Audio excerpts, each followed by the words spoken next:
Hi everybody! Today I will show you about topic my friend's hometown. My best friend is Phương. She is 20 years old. Phương is my classmate at university. She comes from Hưng Yên province.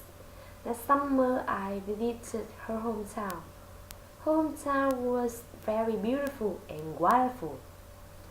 It's surrounded by paddy field and the river.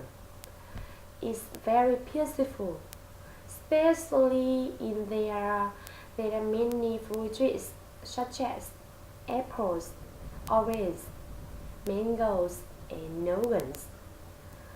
And the people here were very kind, friendly, and funny. So I feel comfortable and relaxed when I come there. I really had a trip interesting.